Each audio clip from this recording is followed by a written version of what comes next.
Prime Minister of the Republic of Singapore, honorable members of your delegation, Kenya government officials, distinguished guests, I take this opportunity to welcome my brother, Your Excellency, and your delegation to Kenya. On behalf of the government and people of Kenya, please, by all means, feel at home while you are away from Singapore. Your Excellency, I know that COVID-19 delayed your visit to Kenya as originally scheduled, but I thank you for making this very fast visit to Kenya. Kenya is happy and proud to host you, and your presence is a strong gesture of the friendship between our two people and Kenya and Singapore. The Prime Minister and I have had a fruitful engagement during which we discussed how we can work together with Singapore to develop a mutually beneficial strategic partnership in a dynamic and very competitive global marketplace. We have agreed to develop a long-term strategic partnership between our two countries anchored on many sectors of our mutually beneficial relationship. We have discussed the potential of the Nairobi International Financial Center serving sub-Saharan Africa, particularly Eastern and Central Africa region, especially on matters green financing, and Singapore's successful experience and best practices is an asset to us on this particular venture. I have noted also that Enterprise Singapore has already opened offices in Nairobi, and I have committed to Prime Minister that the government of Kenya is going to work with Enterprise Singapore to make sure that they have what it takes to build the necessary networks and partnerships between private sector companies in Kenya, private sector companies in Singapore, and to ensure that we exploit the full potential of trade, business, and investment between our two countries. Digitization of the economy and government services in all sectors is an enabler for our bottom-up economic transformation agenda.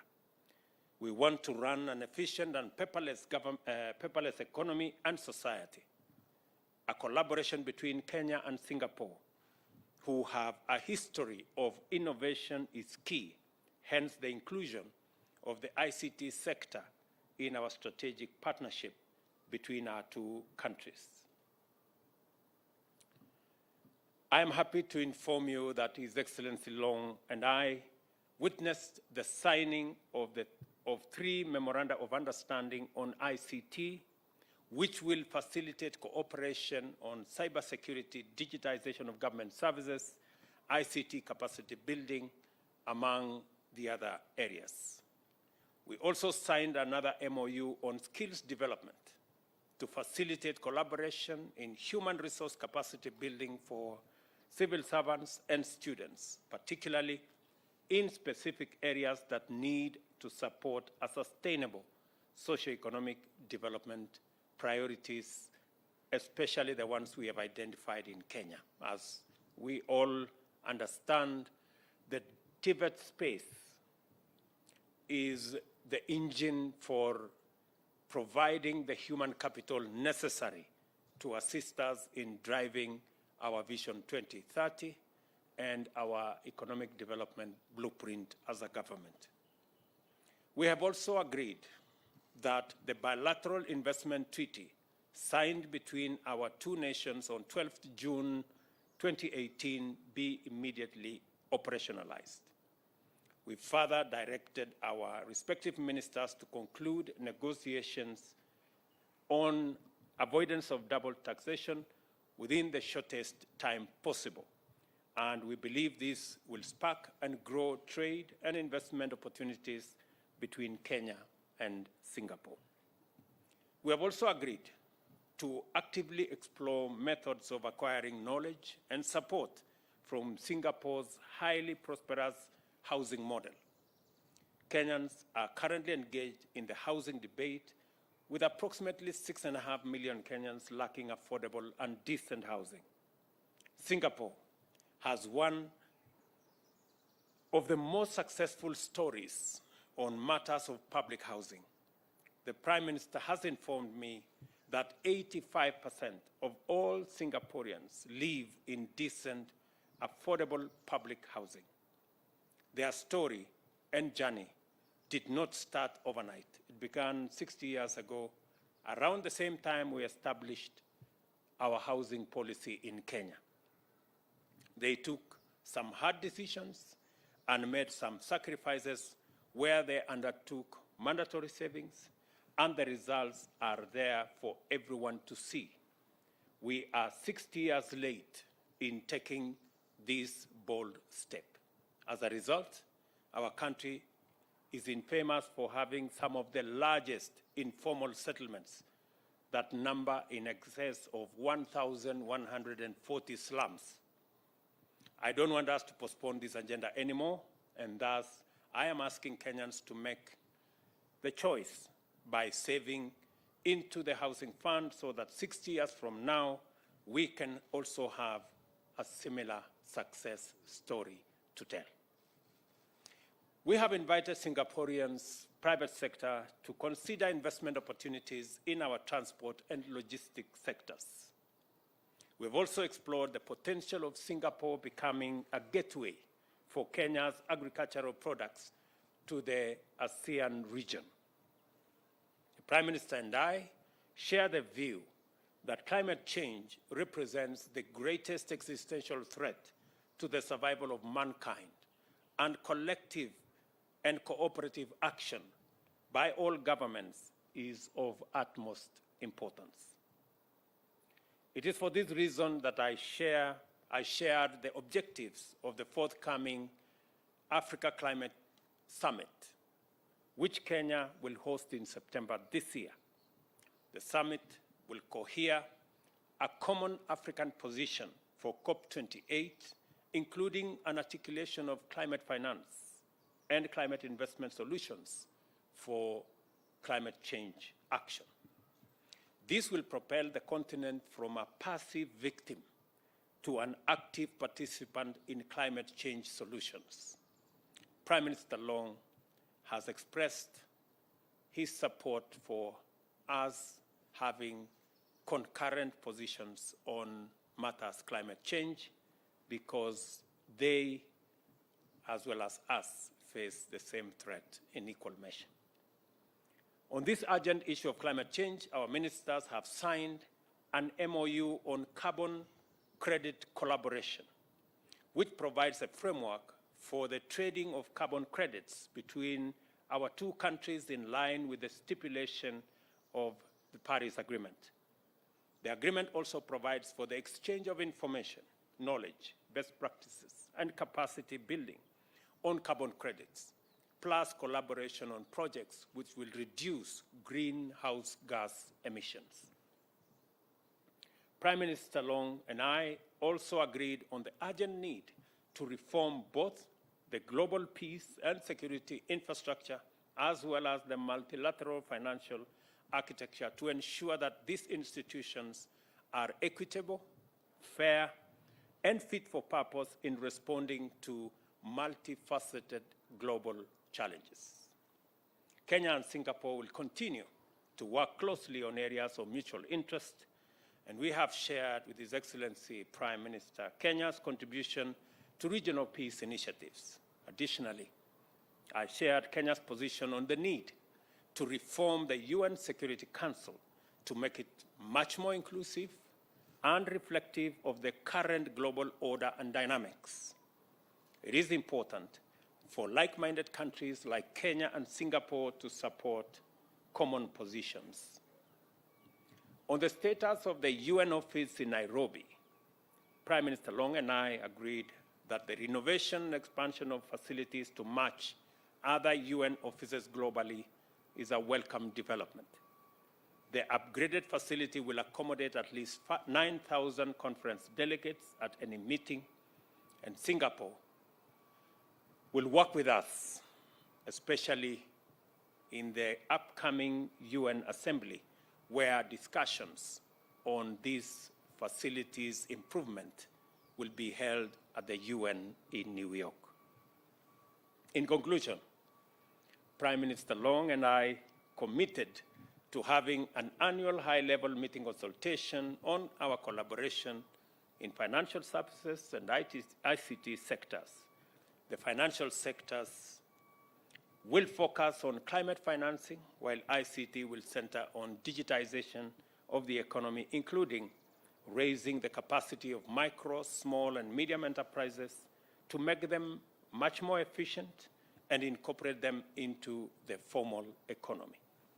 These core areas form the basis of our strategic partnership for the benefit of the people of Singapore and the people of Kenya. Your Excellency, once again, on behalf of the people of Kenya, I am truly grateful that you found time to visit us, and I have responded to your request that early next year, by God's grace, I will make a visit to Singapore. Thank you very much and welcome.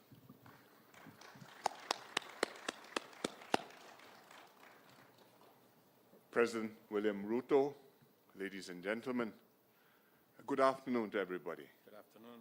I thank President Ruto for his warm hospitality and his warm words. This is my first official visit to Kenya, and I'm delighted to be here today. Despite being geographically quite distant, Singapore and Kenya have similar outlooks. Our peoples share similar aspirations, such as inclusive growth, a high standard of living, ethnic and religious harmony, and good housing, healthcare, education. We share similar views on the challenges faced by the Global South. We both worry about growing geopolitical tensions, rising protectionism, threats to the multilateral trading system, inflation, pandemics, and climate change. We agreed that it was important that countries continue to work towards building linkages in the digital economy, cooperating on food, energy security, and sustainable development. The President and I reaffirmed the warm and long-standing relations between Singapore and Kenya. 2 years ago, we celebrated our 30th anniversary of diplomatic relations, and our two countries cooperate and exchange experiences in areas such as governance, public service administration, urban planning, and livable cities. Our economic cooperation has been growing. Kenya is one of Singapore's important trading partners in sub-Saharan Africa. Despite COVID, bilateral trade in 2021 increased by almost a quarter year on year. Several Singapore companies are operating in Kenya in a variety of sectors: shipping, logistics and port management systems, agribusiness, hospitality and fintech solutions, amongst others. A delegation of Singapore companies is in Nairobi. They came with me to pursue opportunities for investments and partnerships with Kenyan companies. Our two countries also collaborate well in multilateral fora. President Ruto and I reaffirmed our shared commitment to multilateralism and a rules-based global order. Singapore and Kenya agreed to continue our cooperation at the UN and other multilateral co-organizations, and to cooperate on UN reform to enhance its effectiveness. We discussed new areas of cooperation, first on information and communication technologies. We just signed an MoU in this area, which will allow both sides to exchange best practices and knowledge in ICT and promote talent development and innovations. The MoU will also facilitate and strengthen strategic cooperation in cybersecurity. Secondly, on climate change, we signed an MoU in carbon credits collaboration under Article 6 of the Paris Agreement, and this will encourage, develop, and facilitate collaborative carbon credit projects of mutual interest. International collaboration, such as this agreement between Singapore and Kenya, is critical to promoting global climate action to achieve the goals of the Paris Agreement. Third, on human capital development, Both our countries placed heavy emphasis on nurturing talent. The MoU on skills development will encourage closer technical cooperation between both countries in areas such as leadership and governance, education, and digitalization. And this will take place through knowledge exchange, capacity building courses, and other cooperation. There is great potential to expand our bilateral cooperation. Kenya's strategic location serves as a gateway for Singapore companies into East Africa. Likewise, Singapore can serve as a gateway for Kenyan companies into Southeast Asia. I welcome the ratification of the Bilateral Investment Treaty and the President's commitment to settle the avoidance of the double taxation agreement between our two countries as soon as possible. These moves send a strong positive signal to businesses and provide clarity and assurance on the cross-border transactions and investment. I look forward to working with President Ruto and his government to bring our bilateral relations to even greater heights. I'm very happy that the President has accepted my invitation to visit Singapore, and I look forward to receiving him before too long, and if all goes well, early next year. Thank you very much. Thank you, Your Excellencies. We have a few questions from the journalists. Kindly identify yourself and who you are addressing the question to. Thank you. And the media house you represent. Good afternoon, Prime Minister, President Ruto. I'm Geraldine from CNA. I would like to ask what you think Kenya's value is to Singapore in terms of not just business and trade, but also expanding Singapore's diplomacy in Africa. Well, economics is, of course, a very important part of any two countries' relations, and between Singapore and Kenya, as I explained, we have good economic ties and they are growing. But Kenya is also a very important country in Africa. In East Africa particularly, it has a key role, not just as the hub and as a base from which we can extend our reach to the rest of East Africa, but also a role in the region's security and stability. And Singapore has goodwill in Africa and in Kenya. We have many friends here. It goes back a long way. In fact, in 1964, when we were in Malaysia, Mr. Lee Kuan Yew visited Africa on a tour, and Kenya was one of the countries which he came to, and he called on President Jomo Kenyatta.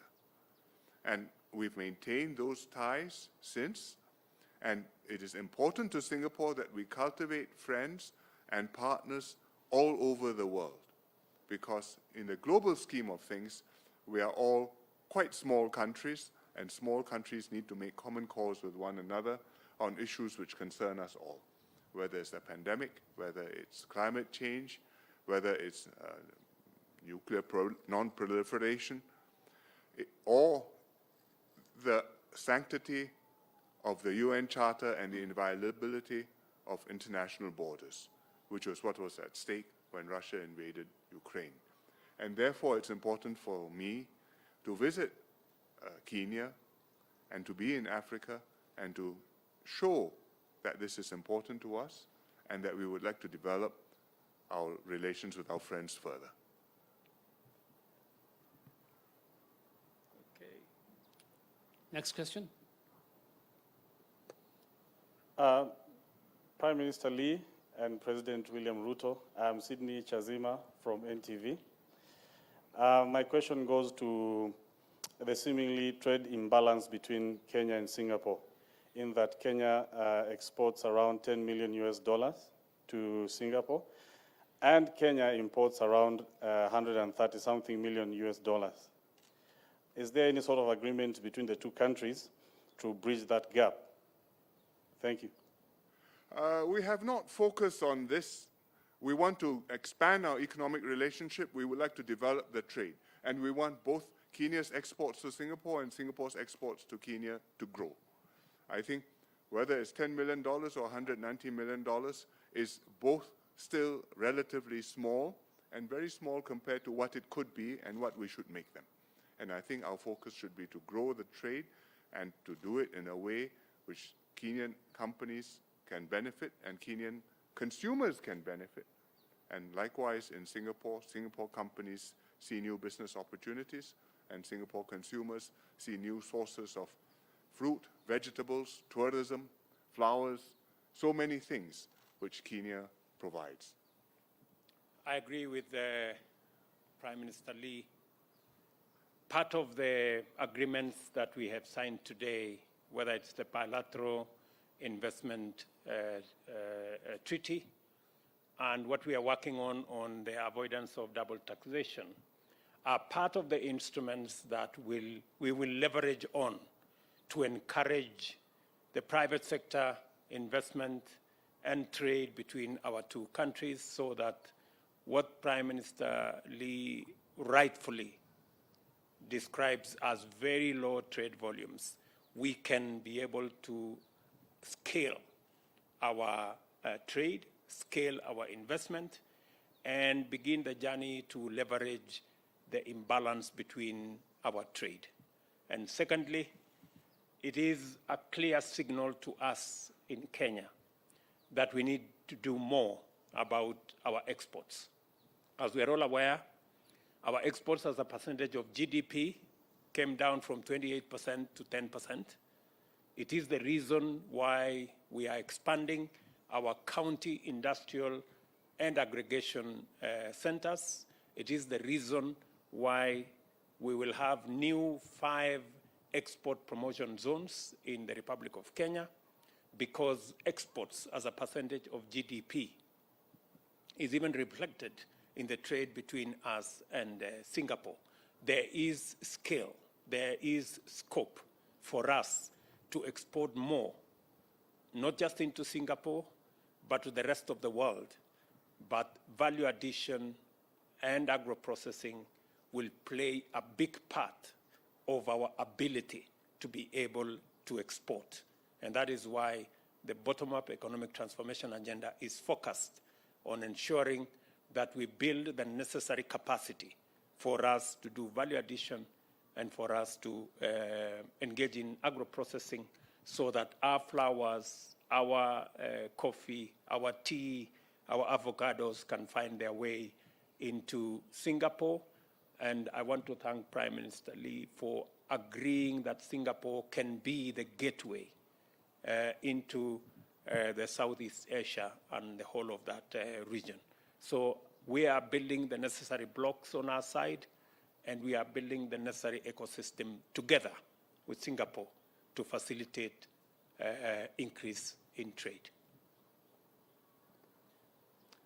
Good afternoon, Prime Minister Lee and President Ruto. This is Keyang from Lianhe Zaobao, Singapore. I have a question on the new areas of collaboration between the two countries, and in particular on climate action. With an MoU inked earlier on carbon credit.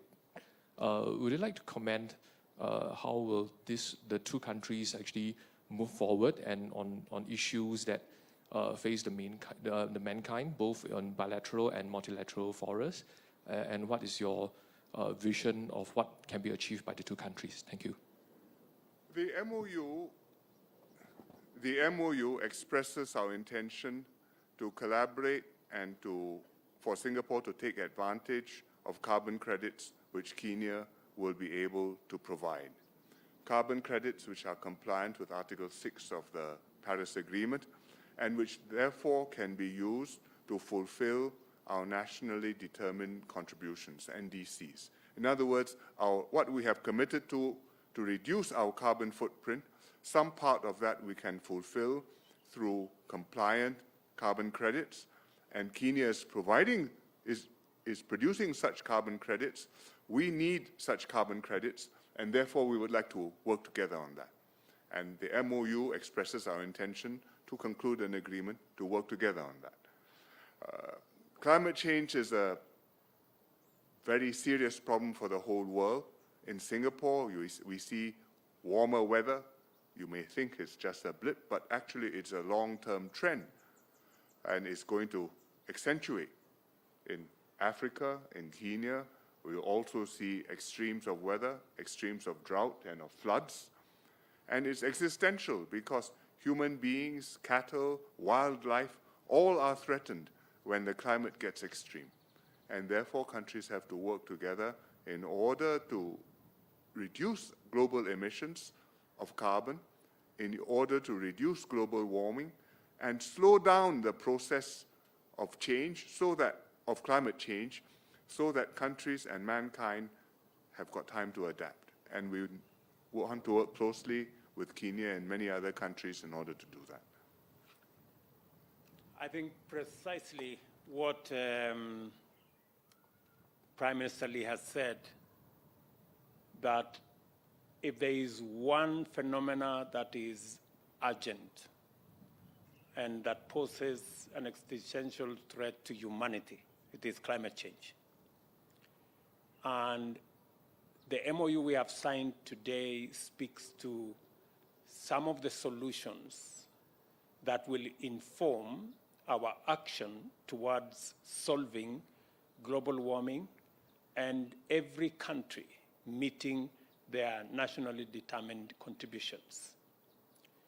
We are changing the conversation from one of finger pointing and blame game, and we are moving it away from who caused what.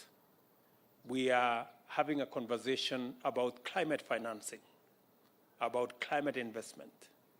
How do we work together to ensure that we support Singapore to meet their nationally determined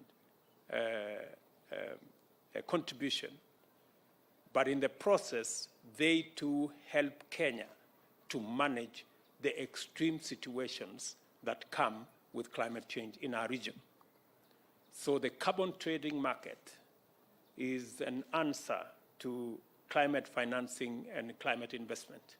And that is the new paradigm, and that is the new space that Singapore and Kenya are leading.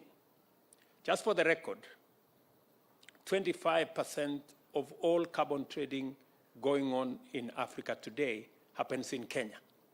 So we are already a leader in the space of carbon trading.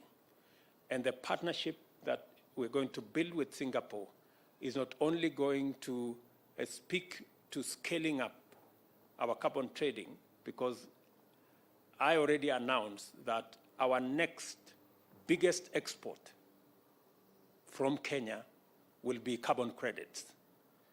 We are concluding the legislation around that particular aspect in the next month or so.